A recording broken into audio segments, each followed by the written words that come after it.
எல்லாருக்கும் வணக்கம். 2026 தமிழ்நாடு சட்டமன்ற தேர்தல் வாக்குப்பதிவுக்கு பிந்தைய 24 மணி நேரத்தில் தலைவர்களின் மனநிலை எப்படி இருக்கு அப்படிங்கிறத பத்தி இந்த பதிவுல நம்ம டிஸ்கஸ் பண்ணலாம். அதுக்கு முன்னாடி தேர்தல் ஆணையம் தொடர்பான சில கேள்விகளை நான் முன் வச்சிருந்தேன். இப்ப பாத்தீங்கன்னா தேர்தல் ஆணையத்தின் மீது பல நிலைகளில் பொதுமக்களுக்கும் அரசியல் கட்சி தலைவர்களுக்கும் ஒரு சின்ன அதிருப்தி ஏற்பட்டிருக்கு அப்படிங்கிற அளவுக்கு நிலைமை போயிட்டு இருக்கு. நைட்டு 1 மணி வரைக்கெல்லாம் சில பூத்துகளில் லைட் போட்டு என்னமோ பண்ணிட்டு தான் உள்ளுக்குள்ள அப்படிங்கிறாங்க, கள்ள ஓட்டு போட்டாங்க அப்படிங்கிற மாதிரி இதெல்லாம் வந்துட்டு இருக்கு. அதாவது தேர்தல் ஆணையத்தை பொறுத்தளவுல தேர்தல் ஆணையம்னா யாருன்னு பாத்தீங்கன்னா தேர்தல் ஆணையர்கள் டெல்லியில் இருப்பாங்க. தமிழ்நாட்டில் ஒரு மாநில தேர்தல் அலுவலர் இருப்பார். இவங்க தான் தேர்தல் ஆணையமா அப்படின்னு கேட்டா அப்படி கிடையவே கிடையாது. ஒரு கிராமத்துல இருக்கிற கடைக்கோடியில் இருக்கிற தண்டல்காரன்னு சொல்றோம் பாத்தீங்களா, கிராம உதவியாளர், அவர் கூட தேர்தல் ஆணையம் தான் அவர். அதாவது அவர் மட்டும் இல்ல, கிராம நிர்வாக அலுவலர்கள், வருவாய்த்துறையினர், பள்ளி ஆசிரியர்கள் அப்படின்னு தேர்தல் பணிக்கு பணியமர்த்தப்பட்ட அனைவருமே தேர்தல் ஆணையத்தின் பணியாளர்கள் தான். அவங்க அந்த பணியை செய்யும் போது அப்ப தேர்தல் ஆணையம் அப்படிங்கிறது இவங்க எல்லாத்தையும் உள்ளடக்கியது தான் இந்திய தேர்தல் ஆணையம் அப்படிங்கிறது. அப்போ என்னதான் இருந்தாலும் தலைமை செயலாளரை மாற்றினாலும், புதிய டிஜிபியை அப்பாயின்ட் பண்ணினாலும், மாவட்ட ஆட்சித்தலைவர்கள், அதே மாதிரி வருவாய்த்துறையில் இருக்கிறவங்க எல்லாம் தமிழ்நாட்டில் இருக்கிறவங்க தமிழ்நாடு அரசு பணியாளர்கள். அவங்க அந்த மாவட்ட, அதாவது ஐஏஎஸ் ஐபிஎஸ் ஆபீசர்ஸ் எல்லாம் மத்திய அரசோட உள்துறை அமைச்சகத்தின் கீழ் இருந்தாலுமே தமிழ்நாட்டில் அவங்க ஒர்க் பண்ணும்போது தமிழ்நாடு அரசாங்கத்தோட கண்ட்ரோல்ல தான் அவங்க இருக்காங்க. அப்போ தேர்தல் ஆணையம் அப்படிங்கிறது அவங்க தான். அவங்க என்ன ஒரு கலெக்டர் இருக்காரு, அவர் ஆளுங்கட்சிக்கு சப்போர்ட் பண்றவரா இருந்தாருன்னா தேர்தல் நேரத்துல மட்டும் அவர் ஆளுங்கட்சிக்கு எதிர்ப்பா சரிசமமான நிலையில நம்ம செயல்படணும் அப்படின்னு மாறதுக்கெல்லாம் வாய்ப்பு கிடையாது. அவர் அப்பவும் அப்படிதான் இருப்பாரு. என்னன்னா தேர்தல் ஆணையத்தோட சில விதிமுறைகள் அவருக்கு சில கட்டுப்பாடுகளை விதிக்கிறதன் மூலமாக அவர் சில நேரங்களில் சரியா செயல்பட வேண்டிய ஒரு கட்டாய தேவைக்கு தள்ளப்படலாமே ஒழிய, உண்மையிலேயுமே ஒரு ஆபீசர் திமுக ஆளுங்கட்சி அப்படிங்கிற நேரத்தில் திமுக அரசுக்கு சாதகமாக செயல்படக்கூடியவராக இருந்தார் அப்படின்னா தேர்தல் ஆணைய அலுவலராக அவர் பணிபுரியும் போதும் அதே மாதிரி தான் இருப்பாரு. இந்த உண்மையை நம்ம முதல்ல புரிஞ்சுக்கணும். ஏன்னா நிறைய இடங்கள்ல மக்களுக்கு மறுபடியும் தேர்தல் ஆணையம் சொல்றது அது தனி அமைப்பு கிடையாது. தமிழ்நாடு அரசு ஊழியர்கள் தான் தேர்தல் ஆணையத்தோட ஊழியர்கள். அப்ப தமிழ்நாடு அரசு ஊழியர்களுக்கு எதிரான ஒரு விமர்சனங்கள் எழுந்திருக்கு அப்படிங்கிறத உண்மை.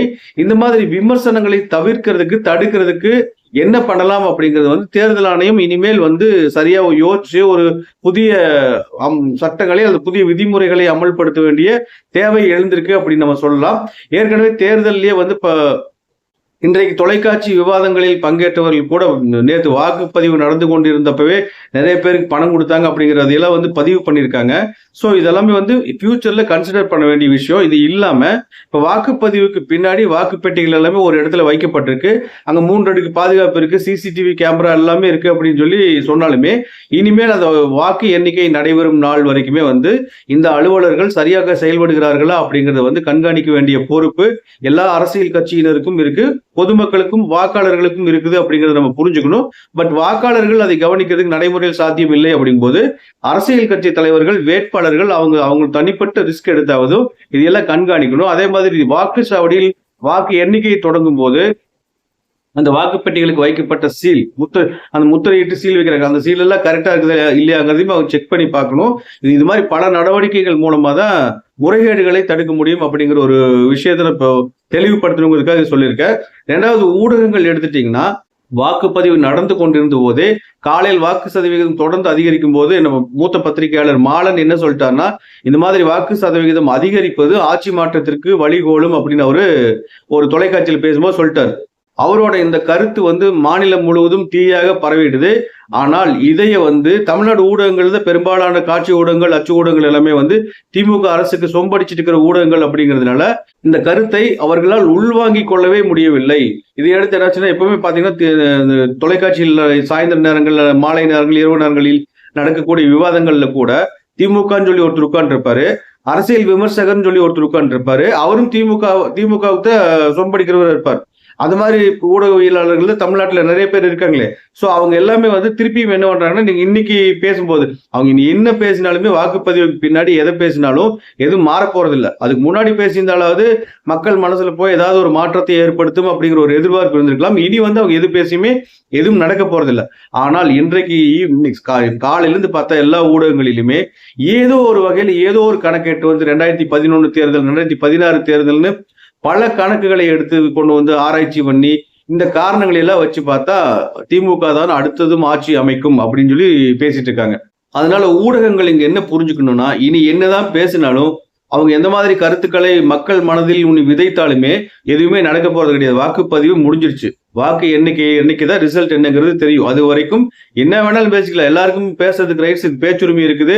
திமுக தான் ஜெயிக்கும்னு பேசுறதுக்கு எல்லாத்துக்குமே, கனவு காண்றது கூட எல்லாருக்குமே உரிமை இருக்குது. அப்படிங்கும்போது அவங்க பேசிட்டு இருக்கிறதுனால எந்த பயனும் கிடையாது.